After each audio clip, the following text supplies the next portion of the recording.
ಎಲ್ಲರಿಗೂ ನಮಸ್ಕಾರ. ಇವತ್ತು ನಾವು ನೋಡೋಕ್ ಹೊರಟಿರೋ ಕಥೆ ಇದೆಯಲ್ಲ, ಇದು ಮನ್ಸಿನ ಒಮ್ಮೆ ಕಲ್ಕುತ್ತೆ, ಆದ್ರೆ ಅಷ್ಟೇ ಸ್ಫೂರ್ತಿಯನ್ನು ತುಂಬುತ್ತೆ. ಸಾವಿನಲ್ಲೂ ಸಾರ್ಥಕತೆ, ಈ ಮಾತು ಎಷ್ಟು ನಿಜ ಅಂತ ಈ ಕಥೆ ನಮಗೆಲ್ಲರಿಗೂ ತೋರ್ಸ್ಕೊಡುತ್ತೆ. ಸೊ ಎಲ್ಲರ ತಲೆಯಲ್ಲೂ ಬರೋ ಮೊದಲ ಪ್ರಶ್ನೆ ಅಂದ್ರೆ, ಕೇವಲ 10 ತಿಂಗಳ ಮಗುವಿಗೆ ಸರ್ಕಾರಿ ಗೌರವನ್ನ ಯಾಕೆ ನೀಡಲಾಯಿತು ಅಲ್ವಾ?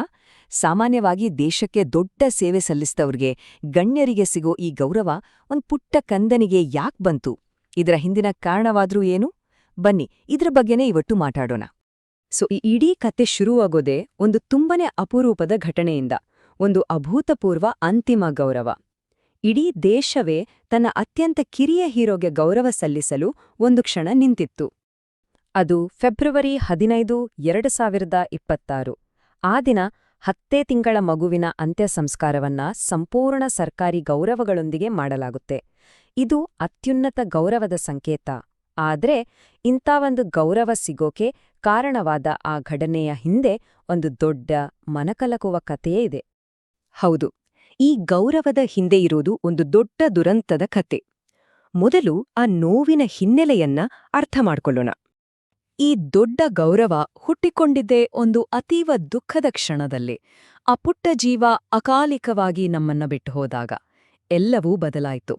ಆ ನೋವಿನ ಸಂದರ್ಭದಲ್ಲೇ ಒಂದು ಅಸಾಮಾನ್ಯ ನಿರ್ಧಾರ ಹುಟ್ಟುಕೊಳ್ಳುತ್ತೆ.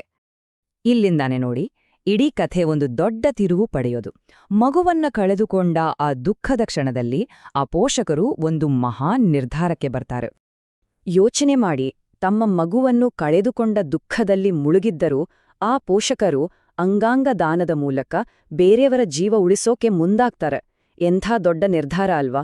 ಆ ನೋವಿನಲ್ಲೂ ಇಂಥ ಒಂದು ನಿಸ್ವಾರ್ಥ ತೀರ್ಮಾನ ತಗೊಳ್ಳೋಕೆ ಅದೆಷ್ಟು ಧೈರ್ಯ, ಅದೆಷ್ಟು ದೊಡ್ಡ ಮನಸ್ಸು ಬೇಕು. ಸೊ ಒಂದ್ ಕಡೆ ದುಃಖ ಇದ್ರೆ, ಇನ್ನೊಂದು ಕಡೆ ಅದೇ ದುಃಖದಿಂದ ಒಂದು ದೊಡ್ಡ ಭರವಸೆ ಹುಟ್ಕೊಳ್ಳುತ್ತೆ. ಹೇಗೆ ಒಂದು ಜೀವ ಹಲವಾರು ಜೀವಗಳಿಗೆ ಆಶಾಕಿರಣವಾಯಿತು ಅಂತ ಈಗ ನೋಡೋಣ. ನೋಡಿ, ಇಲ್ಲಿರೋದು ಒಂದು ಅಮೂಲ್ಯ ಜೀವ. ಆದರೆ ಆ ಒಂದು ಜೀವದಿಂದ ಒಂದು ಹೃದಯ, 2 ಕಿಡ್ನಿಗಳು, ಲಿವರ್ ಮತ್ತು 2 ಕಣ್ಣುಗಳನ್ನ ದಾನ ಮಾಡಲಾಗುತ್ತೆ.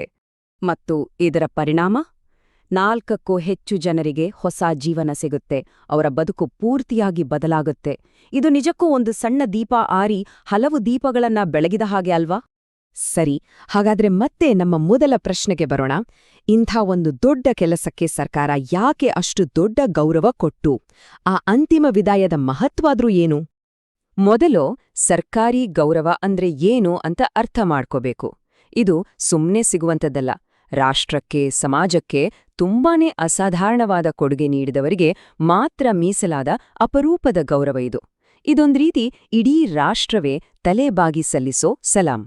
ಹಾಗಾಗಿಯೇ ಆ ಪುಟ್ಟ ಮಗು ತನ್ನ ಈ ತ್ಯಾಗದಿಂದ ದೇಶದ ಮತ್ತು ಸಮಾಜದ ಕಣ್ಣಲ್ಲಿ ಒಬ್ಬ ಹೀರೋ ಆಗಿ ನಿಲ್ಲುತ್ತೆ.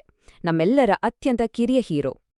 ಈಗ ಕೊನೆಯದಾಗಿ ಆ ಪುಟ್ಟ ಜೀವನದ ಶಾಶ್ವತ ಪರಂಪರೆ ಬಗ್ಗೆ ಮಾತಾಡೋಣ. ಸಾವಿನಲ್ಲೂ ಆ ಚೇತನ ಹೇಗೆ ಅಜರಾಮರವಾಯಿತು? ನೋಡಿ, ಈ ಕಥೆ ನಮ್ಗೆ ಏನ್ ಹೇಳುತ್ತೆ ಅಂದ್ರೆ, ಎಂಥ ದೊಡ್ಡ ದುರಂತದಿಂದಲೂ ಒಂದು ಆಳವಾದ ಅರ್ಥ, ಒಂದು ದೊಡ್ಡ ಭರವಸೆ ಹುಟ್ಟುಕೊಳ್ಳಕ್ಕೆ ಸಾಧ್ಯ ಅಂತ. ನೋವಿನಲ್ಲೂ ಒಂದು ಸಾರ್ಥಕತೆ ಇರುತ್ತೆ ಅನ್ನೋದಕ್ಕೆ ಇದಕ್ಕಿಂತ ದೊಡ್ಡ ಸಾಕ್ಷಿ ಬೇಕಿಲ್ಲ. ಆ ಮಗುವಿನ ಈ ಕೊಡುಗೆ ಇದೆಯಲ್ಲ, ಅದು ಜೀವದ ಒಂದು ಪರಂಪರೆಯನ್ನೇ ಸೃಷ್ಟಿ ಮಾಡಿದೆ. ಆ ಜೀವನದ ಅಲೆಗಳು ಆ ಪುಟ್ಟ ಅಸ್ತಿತ್ವವನ್ನ ಮೀರಿ ಎಲ್ಲೆಡೆ ಹರಡುತ್ತಲೇ ಇರುತ್ತೆ. ಅಂದ್ರೆ ಆ ಮಗು ತಾನು ಉಳಿಸಿದ ಜೀವಗಳ ಮೂಲಕ ಸದಾ ಜೀವಂತವಾಗಿರುತ್ತೆ.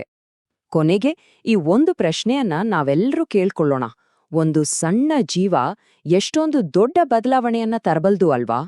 ಈ ಕಥೆ ನಮಗೆಲ್ರಿಗೂ ತೋರ್ಸೋ ಹಾಗೆ, ಪ್ರತಿಯೊಂದು ಜೀವಕ್ಕೂ ಅದು ಎಷ್ಟೇ ಚಿಕ್ಕದಾಗಿದ್ರೂ ಈ ಜಗತ್ತಿನಲ್ಲಿ ಒಂದು ದೊಡ್ಡ ಸಕಾರಾತ್ಮಕ ಬದಲಾವಣೆ ತರುವ ಶಕ್ತಿ ಇದೆ.